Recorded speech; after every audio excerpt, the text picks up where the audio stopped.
Civilians में आप सभी का स्वागत है। ये जेपीएससी मेंस पेपर 5 की क्लास हो रही है, जिसमें हम लोग सेक्शन सी को शुरू किए हैं। आज का जो क्लास होगा वो आर्थिक सुधार के आयाम में उदारीकरण, निजीकरण और वैश्वीकरण को हम लोग कंप्लीट करेंगे। इसका पीडीएफ आपको टेलीग्राम पे मिल जाएगा। टेलीग्राम का लिंक डिस्क्रिप्शन में दिया है, आप उसके थ्रू ऐड हो सकते हैं। तो आर्थिक सुधार के आयाम में क्या क्या आ जाएगा? उदारीकरण, निजीकरण और वैश्वीकरण। पहले इन तीनों टॉपिक को हम लोग कंप्लीट करेंगे। तो पहला चीज़ है कि वैश्वीकरण क्या है, वैश्वीकरण का संकल्पना क्या है और वैश्वीकरण की वजह से क्या सकारात्मक प्रभाव पड़ा है और नकारात्मक प्रभाव पड़ा है, इसको हम लोग देखेंगे। तो वैश्वीकरण मतलब क्या हो गया कि पूरे देश सारी दुनिया की अर्थव्यवस्था को जोड़ना है, या फिर विदेशों पर निवेश, व्यापार, उत्पादन और वित्त मामले के संबंध में बाकी दुनिया के साथ घरेलू अर्थव्यवस्था को जोड़ना ही क्या कहलाता है? वैश्वीकरण कहलाता है।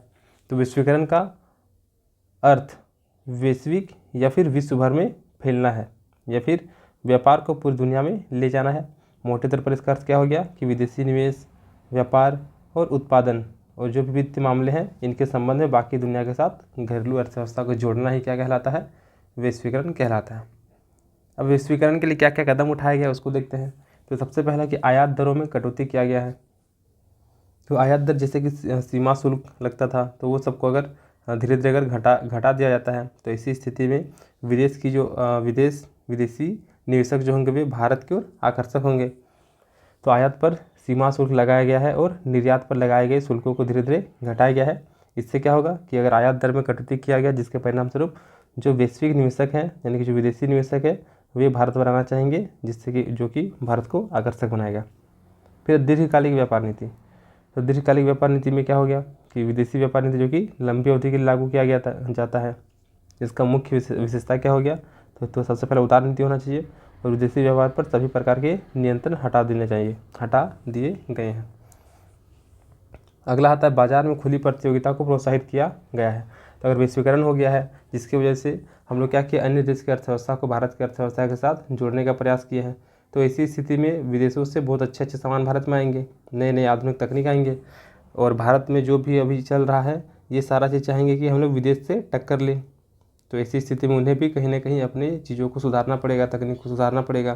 तो कुल मिला के यहाँ पे प्रतियोगिता का माहौल बनेगा और परिणाम स्वरूप यहाँ के जो लोग हैं उन्हें सस्ती और अच्छी वस्तु प्राप्त होने लगेगी। फिर है मुद्रा का आंशिक परिवर्तनशीलता। तो इसमें क्या हो गया कि इसका सीधा फायदा यह होगा कि अब विदेशी निवेशक जो होंगे वे अपनी मुद्रा को आसानी से एक देश से दूसरे देश ले जा सकते हैं। और आंशिक परिवर्तनशीलता का अर्थ क्या हो गया कि भारतीय मुद्रा को अन्य देशों की मुद्रा में एक निश्चित सीमा तक परिवर्तन करना है। फिर विदेशी निवेश की इक्विटी सीमा में बढ़ोतरी। तो हम लोग पिछली क्लास में देखे थे कि एफडीआई और एफपीआई के तहत बहुत सारे क्षेत्रों में 100% तक एफडीआई दिया गया था, और कुछ क्षेत्र में सरकार के आज्ञा के बाद उसमें 100% तक अनुमति का आज्ञा दिया गया था।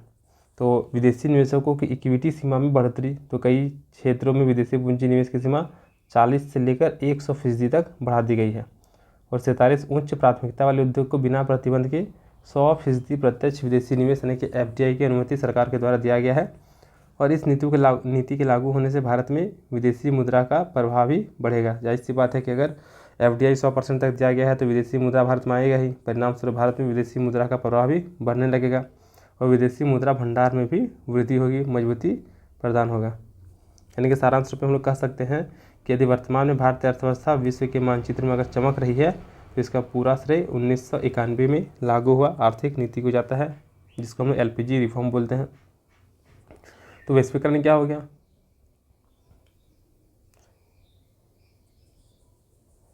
तो वैश्वीकरण यानी कि पूरे वैश्वीकरण का अर्थ क्या हो गया कि वैश्विक या फिर विश्व भर में फैलना है, या फिर मोटे तौर पर देखा जाए तो विदेशी निवेश हो गया, व्यापार हो गया, उत्पादन, वित्त मामले के संबंध में बाकी दुनिया के साथ घरेलू अर्थव्यवस्था को जोड़ना ही क्या कहलाता है? वैश्वीकरण कहलाता है। इसके बहुत सारे फायदे क्या हो जाएंगे कि हम लोग को यहाँ पे प्रतिस्पर्धा देखने को मिलेगा। अगर विदेशी निवेशक आएंगे तो भारत में विदेशी मुद्रा भंडार में वृद्धि होगा, नई नई तकनीक का भी आगमन धीरे धीरे होने लगेगा। अब आगे है, ये लाइन गलत है यहाँ पे। वैश्वीकरण के समर्थक विशेषकर जो विकसित देश के समर्थक होंगे, क्योंकि विकसित देश के पास ही हर प्रकार की तकनीक रहती है, उनके पास बहुत अधिक मात्रा में पूंजी रहती है। तो वे अगर किसी भी विकासशील देश में अगर आएंगे तो पूरे मार्केट को भी कैप्चर कर लेंगे और उनका वहाँ पे मोनोपोली चलना लगेगा। तो कहीं ना कहीं वैश्वीकरण के समर्थक जो होंगे वे विकसित देश होंगे, या फिर विकसित देशों के समर्थक जो होंगे वही वैश्वीकरण को बहुत अच्छे तरीके से समर्थन करेंगे। तो वैश्वीकरण की परिभाषा पहले 3 अंगों तक ही सीमित कर देते हैं, यानी कि वैश्वीकरण के जो समर्थक देश होंगे या फिर विकसित देश होंगे, विकसित देश के समर्थक, वे सब वैश्वीकरण को 3 अंग तक ही सीमित कर देते हैं। यानी कि निर्बाध व्यापार प्रवाह, यानी कि व्यापार प्रवाह में किसी प्रकार की कोई बाधा नहीं आनी चाहिए, निर्बाध पूंजी प्रवाह और निर्बाध तकनीकी प्रवाह। यानी कि इनका मानना है कि यही 3 चीज़ के हम लोग का वैश्वीकरण का आधार है। यानी कि बिना रोक टोक के व्यापार होना चाहिए, बिना रोक टोक के पूंजी का प्रवाह होना चाहिए और तकनीक का भी प्रवाह होना चाहिए। वहीं पे वे विकासशील देशों पर वैश्वीकरण की इसी परिभाषा को स्वीकार करने पर भी दबाव डालते हैं कि वे विकासशील देश जो हैं वैश्वीकरण के यही डेफिनेशन, यानी कि निर्बाध व्यापार प्रवाह, निर्बाध पूंजी प्रवाह और निर्बाध तकनीकी प्रवाह, ये 3 जो अंग है इसी को वैश्वीकरण के रूप में स्वीकार करें और इनके द्वारा तय की गई परिधि में वैश्वीकरण पर विचार विमर्श करने पर भी बल देते हैं। लेकिन विकासशील देशों में बहुत से अर्थशास्त्री यह मत रखते हैं कि यह परिभाषा अपूर्ण है और यदि वैश्विक और वैश्वीकरण के समर्थकों का अंतिम लक्ष्य समस्त संसार को एक सार्वभौमिक ग्राम के रूप में परिकल्पना करना है तो इसके चौथे अंग अर्थात श्रम के निर्बाध प्रवाह की उपेक्षा नहीं की जा सकती है। यानी कि विकासशील देश तो चाहते हैं कि यही 3 चीज़, यानी कि निर्बाध तकनीकी प्रवाह, निर्बाध व्यापार प्रवाह और निर्बाध पूंजी प्रवाह ही वैश्वीकरण के 3 अंग के रूप में विकासशील देश भी इसे स्वीकार करें और इसके लिए वे दाव डालते हैं। लेकिन विकासशील देश के बहुत सारे ऐसे अर्थशास्त्री जिनका मानना है कि ये जो डेफिनेशन है वैश्वीकरण का, ये पूरी तरीके से पूर्ण नहीं है, यानी कि अपूर्ण है। और अगर इनका लक्ष्य क्या है कि पूरे संसार को एक सार्वभौमिक ग्राम के रूप में अगर विकसित करना है तो ऐसे स्थिति में जो चौथा अंग होगा यानी कि श्रम, तो उसका भी निर्बाध प्रवाह होना चाहिए, तो जाके वैश्वीकरण का डेफिनेशन क्लियर एग्जैक्ट होगा। लेकिन निर्बाध प्रवाह की यहाँ पे उपेक्षा किया गया है। अब है क्या इस चीज़ को, यानी कि श्रम के निर्बाध प्रवाह को लेकर बहुत सारे संगठन में, यानी कि जैसे कि विश्व व्यापार संगठन हो गया, फिर अन्य मंच पर भी वाद विवाद किया गया है, लेकिन श्रम प्रवाह को पूर्णतः उपेक्षा ही किया गया है, भले ही यह वैश्वीकरण का अंग क्यों ना हो। यानी कि विकसित देश मात्र 3 चीज़ को, निर्बाध तकनीकी प्रवाह, निर्बाध व्यापार प्रवाह और निर्बाध पूंजी प्रवाह को ही लेकर आगे बढ़ना चाहते हैं और जो चौथा अंग है उसको ये पूरी तरीके से उपेक्षित कर रहे हैं। वर्तमान समय में वैश्वीकरण को गतिशील करने की जिम्मेवारी विश्व बैंक, अंतर्राष्ट्रीय मुद्रा कोष IMF और विश्व व्यापार संगठन यानी कि WTO, इन तीनों को है। अब है कि वैश्वीकरण अगर हो रहा है तो उसका लाभ क्या क्या होगा और वैश्वीकरण से हानि क्या क्या हो सकता है। तो वैश्वीकरण में क्या हो जाएगा कि कोई भी एक राष्ट्र, कोई भी एक देश जो होगा वो किसी एक वस्तु के उत्पादन में अगर विशिष्टता हासिल कर लेता है तो उस स्थिति में सबसे कम उत्पादन लागत पर भी वह उस चीज़ का निर्माण कर सकता है। जैसे कि मान लेते हैं कि भारत में कोई एक प्रोडक्ट है, मान लेते कोई पेन है, जिस पेन के उत्पादन में भारत काफ़ी अधिक विशिष्टता हासिल कर लेता है, तो ऐसी स्थिति में यह पेन मार्केट में बहुत अच्छा से बिकने वाला है, तो वे कम से कम लागत में भी उस वस्तु का उत्पादन कर सकती है। और इस प्रकार से अगर कम लागत में कोई वस्तु उत्पादित हो रही है तो वह पूरे विश्व में कम कीमत पर ही उत्पादकों और उपभोक्ता को आसानी से उपलब्ध कराया जा सकता है। यानी कोई वस्तु जो है वो अमेरिका में बहुत अच्छी तरीके से अगर बन रहा है और बहुत सस्ता दाम में बन रहा है तो उस स्थिति में वैश्वीकरण की वजह से उस वस्तु को हम लोग भारत में भी ईजिली उपलब्ध करा पाएंगे और वो भी सस्ता में हम लोग को उपलब्ध हो जाएगा, तो ये वैश्वीकरण का लाभ हो जाएगा। फिर समूचे विश्व के उपभोक्ताओं को उच्च गुणवत्ता वाली वस्तुएं कम कीमत पर भी मिल जाएगी। उत्पादक जो होंगे वे पूरे विश्व में अपने उत्पाद को बेच सकते हैं, यानी कि विकसित बाजार से उन्हें काफ़ी लाभ होगा। यानी कि वैश्वीकरण की वजह से किसी भी देश का बाजार जो है वो काफ़ी अधिक बढ़ जाएगा। प्रौद्योगिकी का विस्तार होगा, जिससे कि हम लोग पढ़े थे कि कहीं ना कहीं भारत को विदेशी मुद्रा पर या फिर विदेशी तकनीक पर निर्भर रहना पड़ता है। तो अगर भारत में जैसे कि बहुत सारा खनिज पाया जाता है, झारखंड में बहुत सारा खनिज पाया जाता है, तो उन सारे खनिजों को निकालने के लिए भारत सरकार के पास बहुत सारे तकनीक नहीं होंगे, तो वैसी स्थिति में वे अन्य देश से तकनीक को मंगा सकते हैं, जो कि वैश्वीकरण के बिना पॉसिबल नहीं था। तो प्रौद्योगिकी का भी विस्तार होगा और प्रौद्योगिकी प्रगति में पिछड़े, विकासशील और अति पिछड़े देश वैश्वीकरण के जरिए विश्व की आधुनिकतम तकनीक प्राप्त करके अपनी उत्पादन क्षमताओं का विकास कर सकते हैं। ये बहुत ज़बरदस्त फ़ायदा है। इसके माध्यम से तीसरे विश्व में व्याप्त निर्धनता, जिसमें भारत ये सब आ जाते हैं, बेरोजगारी, कुपोषण और अशिक्षा जैसी गंभीर समस्याओं का भी निराकरण किया जा सकता है। क्योंकि अगर कोई एक कंपनी आता है दूसरे देश से तो जाहिर सी बात है कि वो वहाँ पे फैक्ट्री लगाएगा, उद्योग लगाएगा, तो उसके परिणाम स्वरूप रोजगार के क्षेत्र भी बढ़ेंगे, और रोजगार होगा तो बेरोजगारी खत्म होगा, निर्धनता खत्म होगा, कुपोषण नहीं होगा। धीरे धीरे सारा चीज़ को ख़त्म किया जा सकता है, जो कि विश्वीकरण के बाद ही पॉसिबल हो पाएगा। फिर जो FDI है उसको अगर बढ़ावा देंगे, जिससे कि निवेश के मामले में घरेलू और विदेशी कंपनी के बीच सभी प्रकार के भेदभाव मिटाकर सड़क निर्माण, राजमार्ग निर्माण, रेलवे, बंदरगाह या फिर हवाई अड्डे का विकास किया जा सकता है। जैसे कि अडानी हो गया, ये भारत में ही न बल्कि अन्य देशों में भी बंदरगाहों का निर्माण कर रहा है, जो कि विश्वीकरण के कारण ही पॉसिबल हो पाया है। फिर आज जो अभी हम लोग जो पढ़ रहे हैं कि हम यहाँ पे एक वीडियो रिकॉर्ड कर रहे हैं और वो वीडियो झारखंड के बहुत सारे बच्चे देख रहे हैं, तो वो कहीं ना कहीं हम लोग का विश्वीकरण की वजह से जो आधुनिक तकनीक आए हैं उनको हम एडप्ट कर पाए हैं, और उसी के कारण से हम चीज़ों को प्रोवाइड करा पा रहे हैं। तो ये भी काफ़ी एक फ़ायदा है। नहीं तो जो आज हम फ्री में दे रहे हैं वो हो सकता है कि पॉसिबल नहीं हो पाते, क्योंकि अगर ऑफलाइन क्लास चलता तो बहुत सारे बच्चे इसमें जुड़ नहीं पाते। तो टेलीफोन हो गया या फिर सेलुलर फोन, इंटरनेट, ईमेल, ई-व्यापार, ई-चिकित्सा, ई-शिक्षा, कंप्यूटर जनित सूचना प्रौद्योगिकी के सहारे विश्व के किसी भी भाग में स्थित सर्वोत्तम ज्ञान को कहीं से भी प्राप्त किया जा सकता है। तो ये सब हो गया विश्वीकरण के फायदे हो गए। हानि क्या हो गया? तो विश्वीकरण के माध्यम से हमेशा औद्योगिक व विकसित देशों ने अपने ही हित साधने के प्रयास किए हैं क्योंकि जो भी विकसित देश हैं उनके पास तकनीक पहले से मौजूद है, लेकिन बाजार की कमी थी। तो विश्वीकरण की वजह से वे सडनली कोई भी विकासशील देश में आ जाएंगे और अपने पूरा मार्केट को कवर कर लेंगे, क्योंकि वे विशिष्टता हासिल कर चुके हैं किसी भी वस्तु के निर्माण में। तो वैसी स्थिति में वे भारत में उसी वस्तु की जो कीमत है उससे काफ़ी सस्ती कीमत में भी अपनी वस्तु को बेचने लगेंगे। और जाहिर सी बात है कि कोई भी कोई भी व्यक्ति सस्ती वस्तुओं को ही खरीदना चाहेंगे। तो ऐसी स्थिति में जो भी विकसित देश है वे अपने हित को साधने का ही प्रयास करने लगेंगे। वैश्वीकरण की प्रक्रिया पर आधारित इस अर्थव्यवस्था के अंतर्गत जो भी विकासशील और पिछड़े देश हैं वहाँ की सरकारों पर विकसित व शक्तिशाली देश के द्वारा लगातार दबाव भी डाला जा रहा है। जैसे कि वही वैश्वीकरण के डेफिनेशन को स्वीकार करने के लिए प्रेशर बनाया जा रहा है, और वे अंतर्राष्ट्रीय व्यापार पर ही सभी प्रकार के प्रतिबंध हटा ले और अपने घरेलू उत्पादों को प्राथमिक व द्वितीयक दोनों ही को दिए जा रहे समस्त प्रकार के संरक्षण समाप्त कर ले। यानी कि कोई भी विकासशील देश है वो अपने प्राथमिक, द्वितीयक या फिर तृतीयक क्षेत्र में बहुत सारे संरक्षण प्रदान किए हैं। तो जो भी संरक्षण है वे सारे जो अंतर्राष्ट्रीय व्यापार वे सारे विकसित देश क्या कर रहे हैं, उन संरक्षण को हटाने के लिए विकासशील देशों पर दबाव डाल रहे हैं। अब तीसरे विश्व के देशों के नेता जो कि वैश्वीकरण को 19वीं शताब्दी के उपनिवेशवाद का ही संस्करण मानते हैं, और यही कारण है कि वैश्वीकरण को नव उपनिवेशवाद की संज्ञा दी जाती है। यानी कि तृतीय विश्व के देश, यानी कि इसमें बहुत सारे विकासशील देश आ जाएंगे। इनका मानना है कि जो वैश्वीकरण है वे 19वीं शताब्दी का उपनिवेशवाद ही है, और इसको इन्होंने नव उपनिवेशवाद की संज्ञा दी है, क्योंकि इनके नज़र में जैसे पहले ईस्ट इंडिया कंपनी आया था उसी प्रकार सब बहुराष्ट्र कंपनियां हर एक विकासशील देश में आ रहे, और वे कहीं ना कहीं ईस्ट इंडिया की भांति ही कार्य कर रहे हैं, वे अपने हित को साधने के प्रयास कर रहे हैं।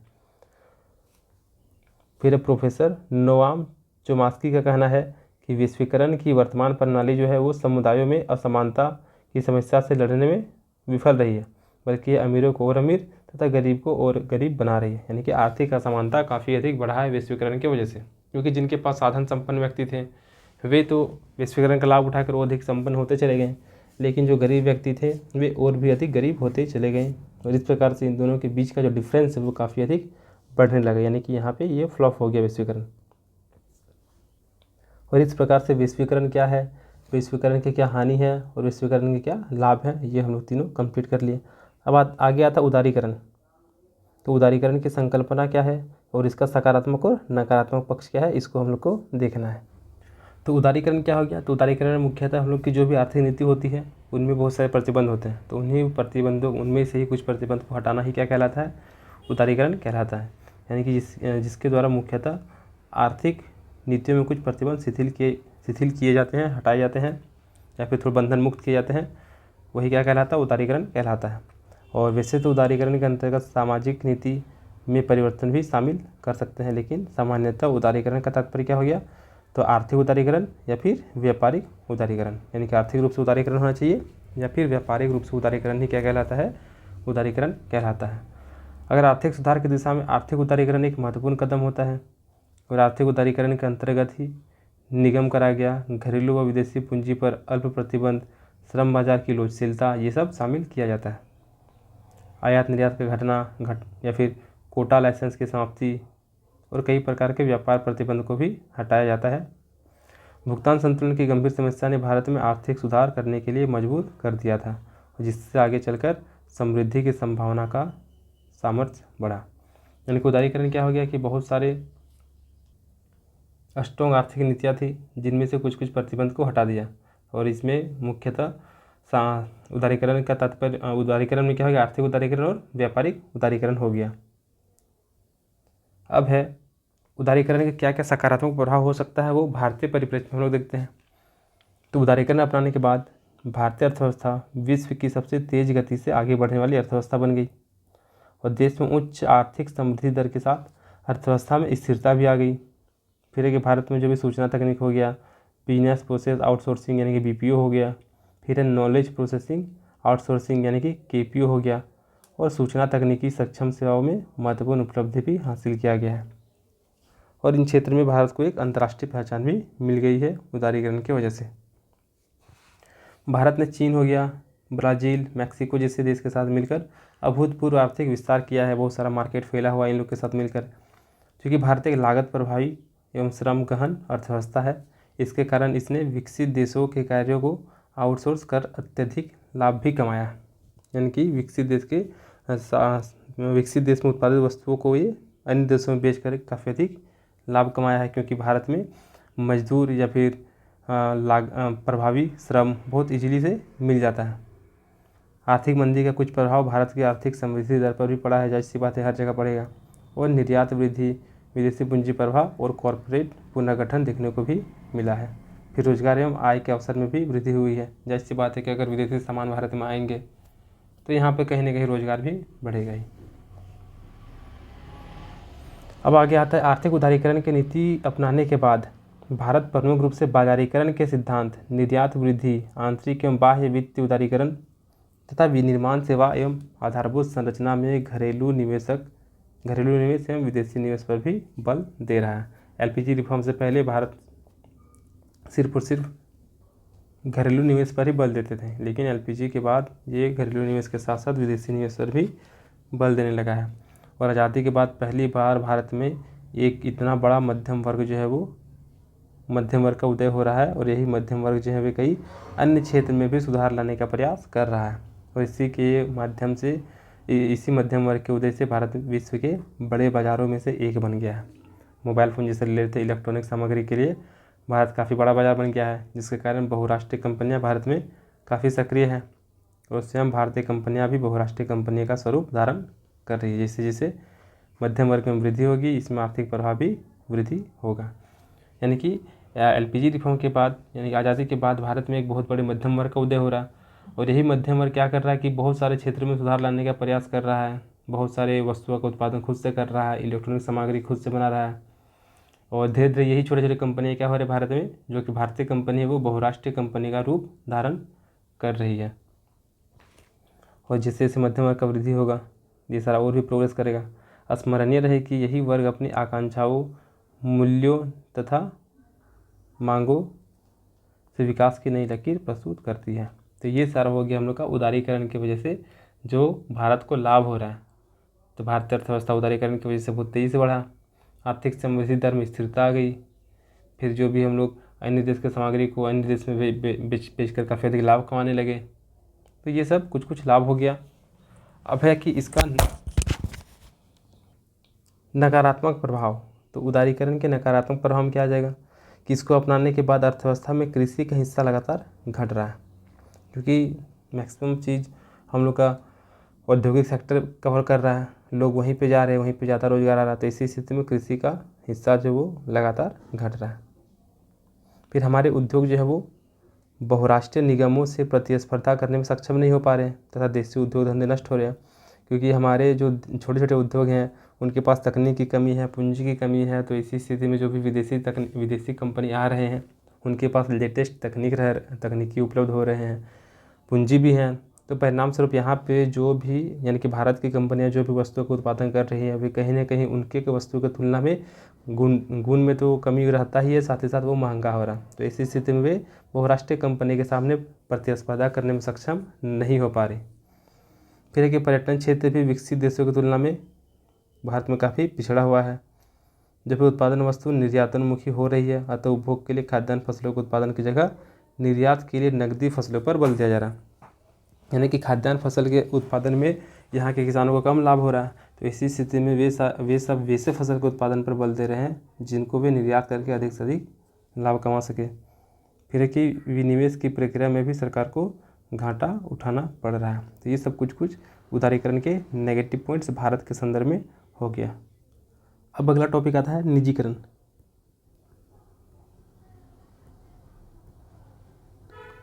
तो निजीकरण क्या हो गया कि जो भी निजी क्षेत्र हैं उनके द्वारा उन सभी क्षेत्र में उद्योग लगाना जो कि सार्वजनिक क्षेत्र के लिए आरक्षित रखे गए थे, और इसी नीति के तहत यानी कि जो निजीकरण है इसी के तहत सार्वजनिक क्षेत्र के जो भी उपक्रम हैं उन्हें निजी क्षेत्र को बेच दिया गया। यानी कि हम लोग ऐसा समझ सकते हैं कि जो भी गवर्नमेंट उद्योग फैक्ट्री थे या फिर जो भी गवर्नमेंट चीज़ थी जो कि सार्वजनिक क्षेत्र के लिए था वो सारा अब निजी हाथों में जाने लगा है। तो वही क्या कहलाएगा हम लोग का निजीकरण कहलाएगा।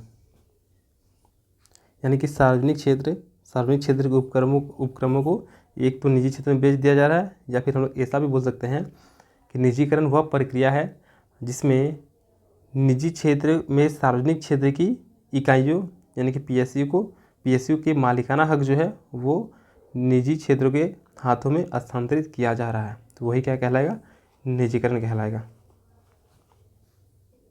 अब है कि निजीकरण के पक्ष में क्या तर्क है। तो इसमें बताया गया है क्या कि पुराने हानि उठाने वाले उपक्रम को राजकीय अनुदान से चलाने में जो भारी खर्चा आता है उसको निजीकरण राजकोष के इस दबाव को कम करने में सहायक सिद्ध होगा। यानी कि बहुत सारे ऐसे उपक्रम हैं जो कि भारत सरकार के लिए घाटे का सौदा बन चुका है, तो वैसी स्थिति में वे उन सारे उपक्रम को निजी हाथों में सौंप देने का कार्य करेंगे। आगे क्या है कि यह लाभ कमाने वाले सार्वजनिक क्षेत्र की इकाइयों के आधुनिकीकरण और विविधता के लक्ष्य की प्राप्ति में भी सहायक होंगे। यह सार्वजनिक क्षेत्र की इकाइयों को अधिक प्रतियोगी बनाएंगे। फिर अनेक प्रबंधकों में निर्णय लेने की क्षमता लाएगा, क्योंकि राजनीतिक हस्तक्षेप के बिना इसमें निजीकरण में निर्णय लिया जाएगा। फिर निजीकरण के माध्यम से जो भी रुग्ण इकाई है, जो भी बीमारी उद्योग हैं, उनका पुनरुद्धार में भी सहायक हो सकते हैं, जो सार्वजनिक क्षेत्र के लिए एक प्रकार से देनदारियों का रूप ले लेती है, क्योंकि वह सारे सेक्टर हैं जो कि घाटा में जा रहा है। तो ऐसी स्थिति में उनको फिर से सही तरीके से प्रॉफिटेबल बिजनेस बनाने के लिए कहीं ना कहीं उसे निजी हाथों में सौंप दिया जा रहा है।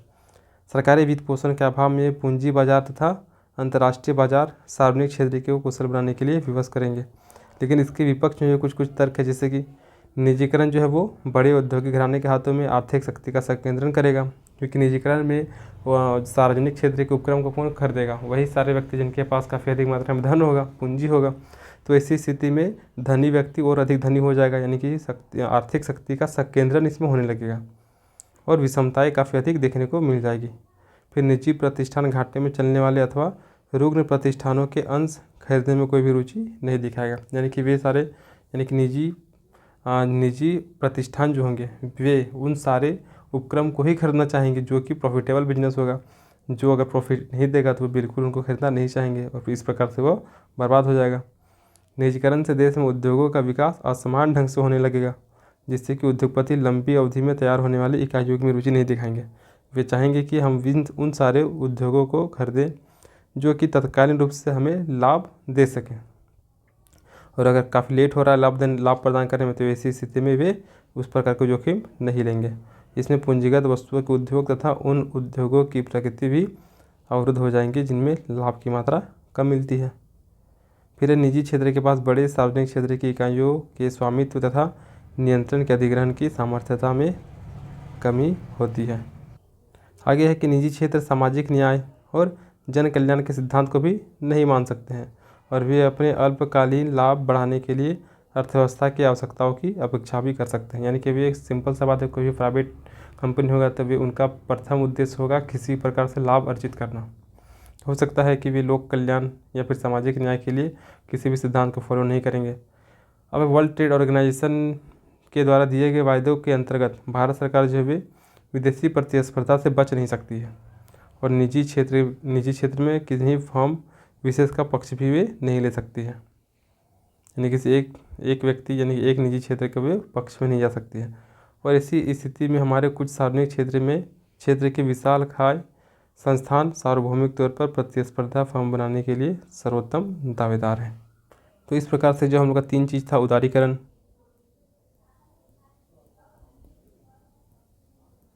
वैश्वीकरण और निजीकरण, ये तीनों हम लोग का कंप्लीट हो जाता है। अब इसके बाद हम लोग देखेंगे IMF, वर्ल्ड बैंक और WTO। तो एक और वीडियो होगा जो कि इसी प्रकार से 20 से 25 मिनट का होगा, जिसमें IMF, वर्ल्ड बैंक और WTO का किस प्रकार से संरचना है, क्या कार्य है और क्या क्या कंडीशंस है, उसको कंप्लीट करेंगे। तो ये चैप्टर पूरी तरीके से कंप्लीट हो जाएगा। इससे पहले एक चैप्टर कंप्लीट हो चुका है, आप उसको नहीं देखे हैं तो देख लीजिए, PDF इसका टेलीग्राम में डाल दिया जाएगा। तो मिलते हैं अगली वीडियो के साथ, तब तक के लिए धन्यवाद।